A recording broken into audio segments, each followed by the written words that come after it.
Okay. So one of the first things that you probably noticed whenever you walked in are these buckets hanging from the ceiling, right? Yeah. Now, these are early versions of the aerial tramway buckets. You know, the ones that are used to carry rocks from point A to point B. But this one doesn't look like it would be very good for carrying rocks, right? No. No, well that's because it wasn't used for carrying rocks. It was used for carrying people, miners specifically. See, we have two different types of mines. We have the regular horizontal mines, one that comes to mind whenever I say going into the mines, right? But then we also have vertical shafts that have several different levels going to them. Now there's an elevator operator who's operating an elevator, and he's listening to a series of bells. So if he hears ding, ding, ding, he knows he needs to lower that bucket down to level 3, pick up some people, and bring it back up. Now this bucket would fit about 3 to 4 people. And as you can see, there's all of these safety features such as seats and seat belts and handles. You see them, right?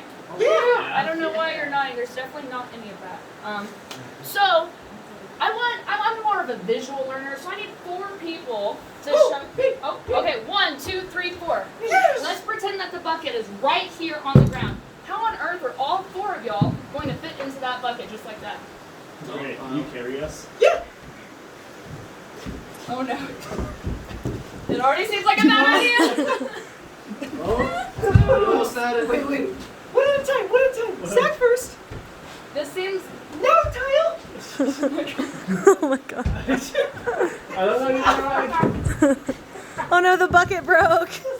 Now you're dead in the mine. Perhaps that is one of the ways that the miners went in, and maybe they didn't make it out. But one way they could have got in there is toe to toe, facing each other in a big group hug. I think that might work better. But you wasted your time, so thank you very much for volunteers. If you're Give them a round of facing, applause. when you're doing that, do you give your homies a little kiss?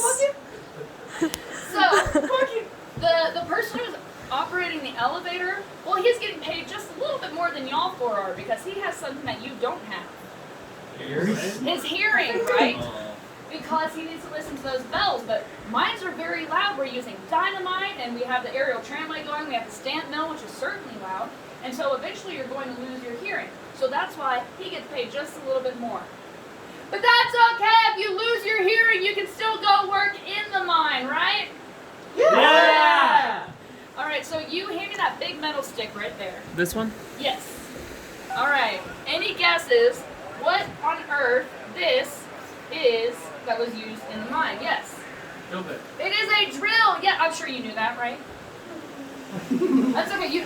5 points to you, 5 points to you. Good job. Yay. This is a drill. Now, why are we drilling into the rock? It's okay, buddy.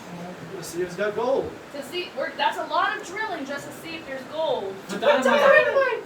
Put the sticks to dynamite, exactly. We don't want to drill through all of the rock, we want to blast it out. And so we need to be able to drill holes to stick in our dynamite. So, did I hire you yet? Not yet. All right, I'm the boss man and I just hired you. Good to meet you. Welcome aboard. All right, and then who else has not gotten hired yet? Welcome aboard. That was very bad. There we go, much better handshake. Okay, y'all two come forward. Now, you knew what the drill was, right? Sure, we'll go. Sure, we'll go with that. Go ahead, put this on your shoulder, get down on one knee. All right. And then I'm going to hand this very heavy hammer. Hold on, I have a hammer. Here it is. It's a very heavy hammer. Use that imagination cap, right? Yeah. Here you go. Did you do improv? So you're going to use that hammer, and you're going to hit this end right here. And every time you do, you need to make a hammer sound. Okay? So whatever sound your hammer makes. And every time this person hammers onto your the end of the drill, you're going to do a quarter turn, and you're going to make a drill sound. Okay? So ready? Go! Bang, drill, bang, drill. And pause. That was very creative. Good job. But see, it's not just y'all two who are hammering and drilling into the rock. It's everybody else that's in the mine too, right? Yeah. So, what I want you to do in just one moment, I want you to pick a sound.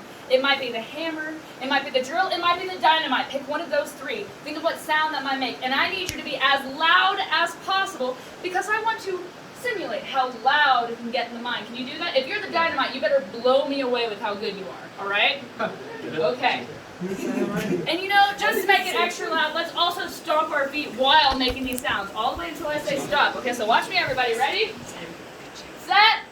Go!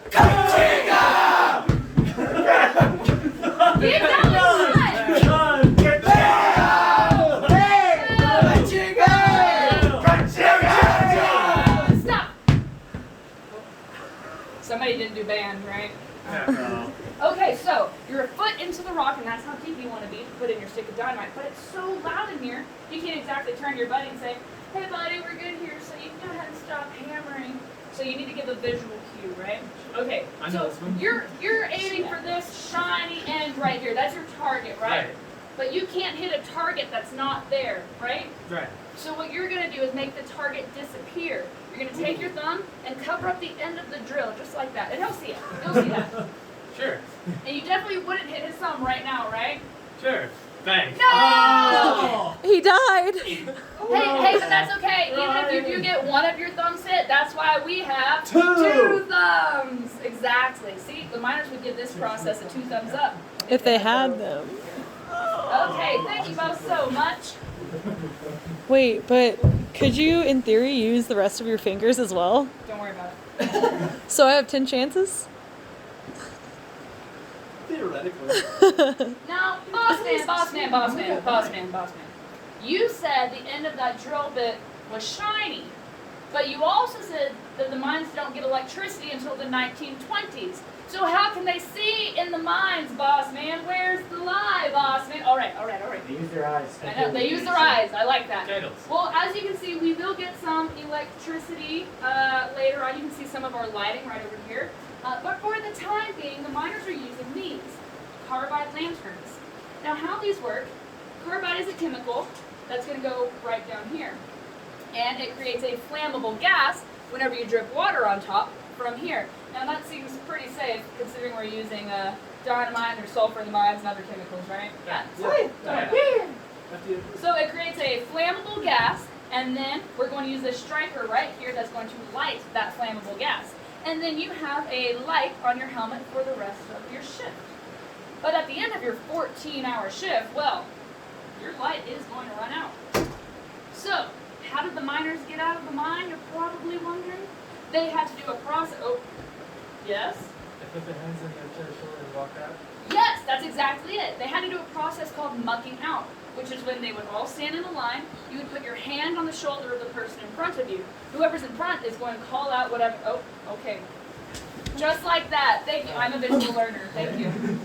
And then they would have to slowly make their way out of the mine and hopefully not get dead in the mine.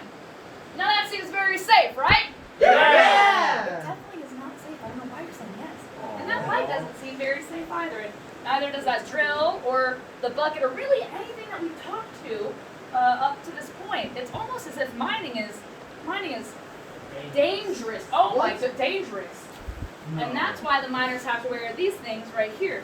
See, this is a mining tag. And at the start of their shift, they're going to take this tag off the wall that has numbers on it. They're going to work their 14-hour shift and know the AM on this tag is not for the morning shift, it's for the Aztec mine. At the end of their shift, they're going to walk out, they're going to hang this back onto a rack that has respective numbers, and then they can make it home. So that means if at the end of the day there's tags that are missing, well, it means... They're in the bathroom. Well, it means you gotta hire new miners, exactly, right? Whoa, boss man. That seems really insensitive, right? Shouldn't you go figure out what happened to the people that got caught in the mine, rather than just hiring new people? No, right? At least expensive. That's expensive. We just gotta hire a new miner. At least that's how the company saw it. See, the miners are expendable. This is a number, not a name. They didn't care about their miners as individuals. They could just hire a new one because you're getting paid quite a lot of money, $3 a day. A lot of people try to ask, boss, how many miners died in the mine? Surely with all of these dangerous working conditions, a lot of people died. It's got to be haunted, right? And I wish I could tell you, but the companies did not care enough about their miners to keep track of how many died in the mine. So there's no number. We will never know how many people died. All I can say is, surely many lost their lives looking for gold in these mountains. But at the end of the day, if they were lucky enough to put their tag back onto the wall, then they could make it home. And that is what we'll look at on this side of the museum.